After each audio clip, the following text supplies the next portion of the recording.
This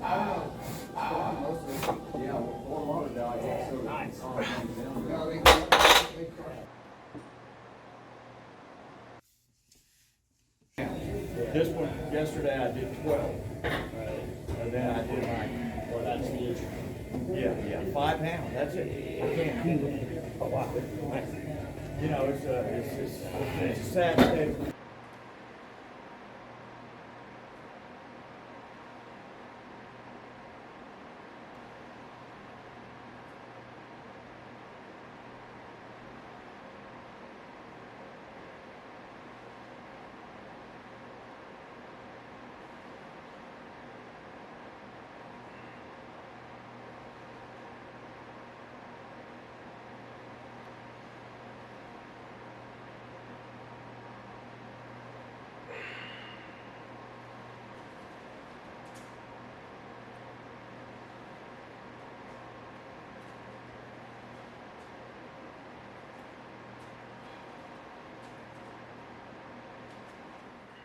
Hello, and welcome to episode 2 of my documentation of using ecdysterone and turkesterone together. This episode is covering the 8 weeks so far of my use. The first episode was of the first 4 weeks and also my first impression. This episode is covering the second batch of 4 weeks on top of the first 4 weeks to see if there's any significant changes in strength or physique or maybe just personal feeling. So disclaimer, I'm not sponsored by any company, neither am I being paid to use or document my use of these products. If you have any questions or any advice, or you just want to weigh in somehow, please leave a comment. Or if you want it to be more private, you can DM me on Instagram, which people have done in the past, and I'll always answer at some point. Sorry if it takes more than a day. So the turkesterone that I'm using to this series is HTLT Turk Builder from Greg Doucette's supplement company, HTLT Supplements, and also Muscle Empire Beta Ecdysterone. And I am taking 6 pills of each. I spread these 6 pills throughout the day, starting when I get up, and then I take one every 3 hours or so that they're spread out. So I'll take one at 6 a.m. or 5 a.m., and then the second 2 pills I'll take at 9 a.m. or 8 a.m., just depending on whenever the 3-hour intervals are. My calories were kept at maintenance, so anywhere between 2,600 to 2,800. So my training in the first 4 weeks, or in episode 1, I did a 4-day upper lower split.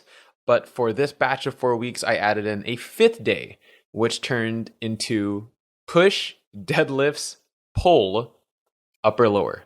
My honest recap, or too long didn't read, too long didn't watch, I haven't felt any changes in my body. I don't feel stronger in my everyday life. I don't feel more energetic. I don't have increased libido, and I have the same exact appetite. However, just looking at the data and also just one change in my physique, I think the compounds that I'm taking, turkesterone and ecdysterone, are benefiting me somehow. Of course, they're not going to be as strong as anabolics, but this is just anecdotal evidence to see if they work at all. I'm spending my money to try and contribute to the pool of anecdotal evidence that already exists on YouTube and other social medias. So first, let's go over my body weight here. Let me pull those up.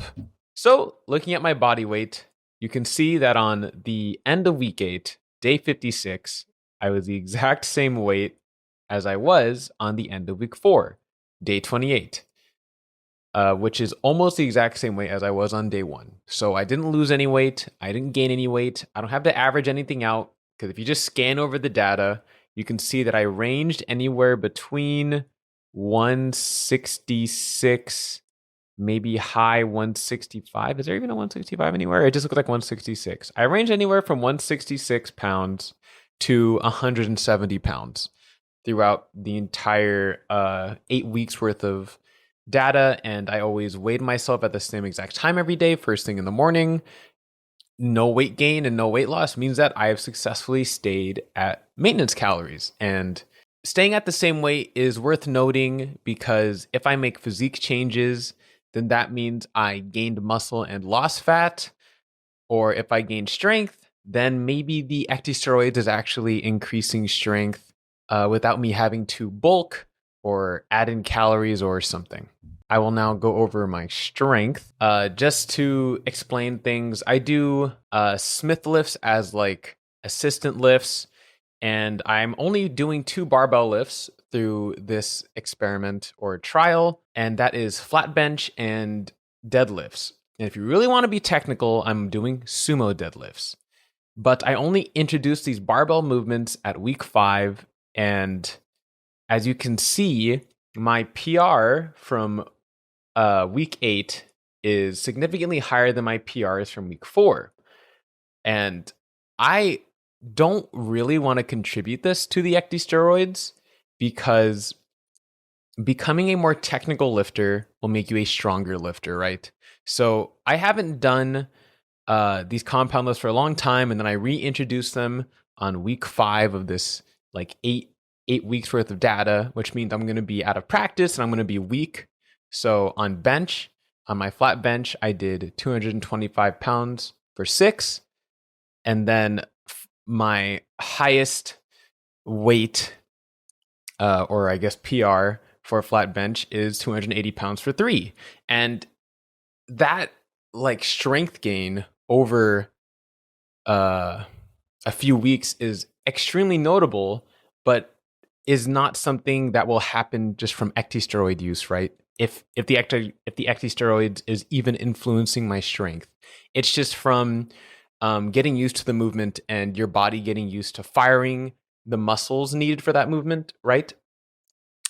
So while it looks like my flat bench and deadlift have gone up a lot, they are lifetime PRs, but they're also not something to contribute entirely to only ecdysteroid use. It is also just me relearning the movements. If you look at these Smith lifts, it's pretty obvious that I'm not really focusing on increasing the Smith lifts, but I did increase my flat bench strength from week 4 to week 8 by 5 pounds and also by 1 rep. And the jump from 290 pounds to 295 pounds in 4 weeks is possibly notable because the jump from 290 pounds to 295 pounds is significantly more notable than, say, a jump from 130 pounds to 135 pounds plus another rep. As you get stronger, it's not linear strength gain. You gain strength way slower as you get stronger, which I'm pretty sure most of you know. I'm just trying to explain that the strength gain is still notable, right? And my squat went up, but my form is not the best. During that, I'm just trying to move the weight, and I have freedom to do that because I'm doing Smith squats. I'm no longer focusing on increasing my seated shoulder press because I'm more focused on bench. And my deadlift on my Smith is taking a back seat because I'm trying not to max out on deadlift on Smith because I'm under the impression or the assumption that trying to max out on deadlift on the Smith will not enable me to increase my PR or strength on the barbell deadlift because, I don't know, like fatigue. You know, as far as I know, it's only good to try and max out once a week. I don't know how good it is for twice a week on movements. So strength overall, PRs, fantastic. Going from week 4 to week 8, but I didn't actually gain 50 pounds on my bench, and I didn't actually gain 60 pounds on my deadlift just from ecdysteroids. It's gonna be mostly attributed to learning how to do the movements correctly. So let's go over physique. Let me pull up the week 8 physique versus my day 1 physique. The lighting for the physique changes is not 1-to-1 or exactly the same. So that's something to note. While it doesn't seem like there's really any notable changes in my physique, even after 8 weeks, I look about the same.